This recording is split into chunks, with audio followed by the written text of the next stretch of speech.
E aí, pessoal, questão de número 61 do capítulo 19 do Fundamentos de Física do Halliday, volume 2. Esta aqui é a antepenúltima questão deste capítulo, né? Chegamos agora aqui na reta final deste capítulo, né, que envolve as leis da termodinâmica. Ainda temos o capítulo 20, né, rolando, que é o de entropia. E já deve ter começado, né, o capítulo 21, né, finalmente chegando agora no volume 3, de eletricidade e magnetismo. Então nós temos o seguinte: o volume de um gás ideal é reduzido adiabaticamente de 200 litros para 74,3 litros. A pressão e temperaturas iniciais são de 1 atm e 300 Kelvin. A pressão final é de 4 atm. Letra A. O gás é monoatômico, diatômico ou poliatômico. A letra A é o item mais difícil dessa questão, porque você vai ter que lembrar de conceitos de logaritmo, só por isso. Então, se você não lembrar, você fica em maus lençóis para conseguir resolver. Então, nós temos o seguinte: como é uma transformação adiabática, e nós queremos aqui descobrir se o gás ele é mono, di ou poli, né? Então podemos usar o conceito da transformação para um gás adiabático, né? Seja lá por PV ou por TV, né? Para facilitar nossa vida, vamos fazer por PV, né? Então nós temos, antes da transformação, as condições iniciais têm que ser igual às condições após a transformação. Então nós temos pressão da condição inicial vezes o volume da condição inicial elevado a um certo gama, que é igual à pressão da condição final vezes o volume da condição final elevado a certo gama.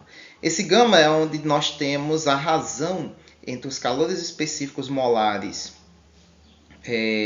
a pressão e a volume constante. Então é a partir deles, né, que a gente vai descobrir se o gás ele é mono, poli ou diatômico, né? Porque os graus de liberdade estão relacionados a esse calor, ao calor específico molar, né? Então a nossa resposta, podemos dizer assim, está embutida nesse gama. Então vamos fazer o seguinte: vamos colocar aqui em termos de razões, né, de frações.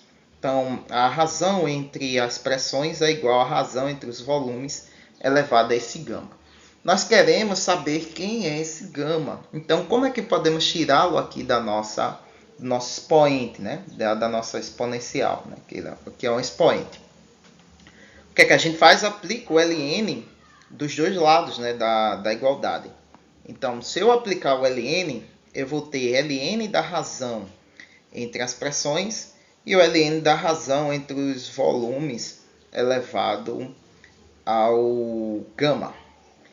E pela definição de ln, nós temos que o ln de um certo valor elevado a um certo expoente pode ser escrito como sendo o ln desse valor vezes o valor desse expoente, né? E assim eu coloco aqui para a base o nosso gama. Fazendo isso agora, eu posso isolá-lo da nossa equação. Então ele vai ser igual à razão entre os ln's da razão entre os volumes e das pressões. E sabemos qual é os valores de cada um deles. Nós temos ali o nosso enunciado. Os volumes são 274 litros e as pressões são 1 e 4 atms. Então, substitui. Como está todo mundo ali na mesmo padrão, né? Então nem precisa converter, né? Deixa assim mesmo como está. Então, quando você resolve o ln disso aí, e depois resolve a razão entre os valores de CLN, obtemos o valor de 1,4. E pelo contexto que a gente aprende neste capítulo 19, né, você aprende lá, que qual é a fração que, ao ser resolvida, resulta no valor de 1,4. A fração é 7 quintos. E 7 quintos é o valor da razão entre CV e CP, que é dada por um gás monoatômico. Então tá aí a nossa resposta. Então o gás ele é monoatômico. Na letra B nós temos o seguinte: qual é a temperatura final desse gás? Aí a gente aplica, né,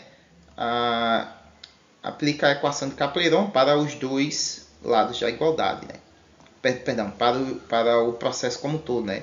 Antes e após a transformação. Então nós temos que as nossas variáveis de estados antes da transformação é igual às variáveis de estados após a transformação.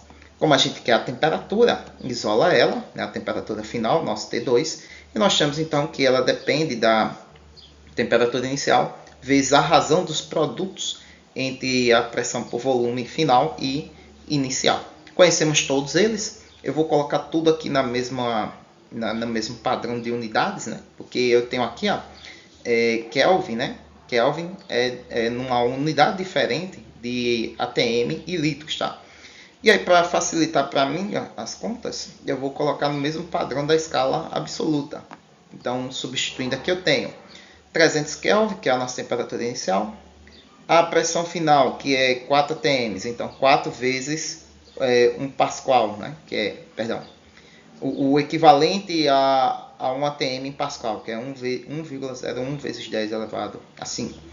O volume, a gente divide por 1000, né? Então, 74,3 em metros cúbicos é 0,743. Aí a mesma coisa para a pressão 1, né? É 1 atm, que é 1,01 vezes 10 a 5, e o volume 1, né? O volume inicial, que é 200 litros, ou 0,4 metros cúbicos. E aí nós teremos um valor de 445,8 Kelvin de temperatura,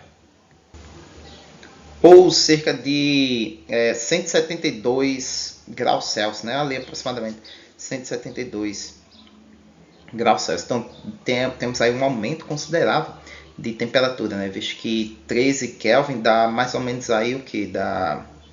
300 Kelvin dá mais ou menos aí o que? Subtrai por 273. Caramba, eu tô horrível para decorar valorizinhos assim, fica meio complicado, né? Então faz aí subtração por 273, dá mais ou menos aí quase 27, em torno de 27 graus Celsius, né? Que é a nossa temperatura inicial. Na letra C, ele quer agora a quantidade de mols que compõe esse gás. Então, equação de Caplayron. A equação de Caplayron, né? PV igual a nRT. Aí você pega quaisquer variáveis de estado aí, obedecendo, né, as condições, né? Se eu quero usar a condição inicial, eu pego as variáveis das condições iniciais. Se eu quero a condição final, eu pego as variáveis da condição final, né? Aqui eu peguei das condições iniciais. Então, eu isolo o nosso N, vai ser igual a PV sobre RT.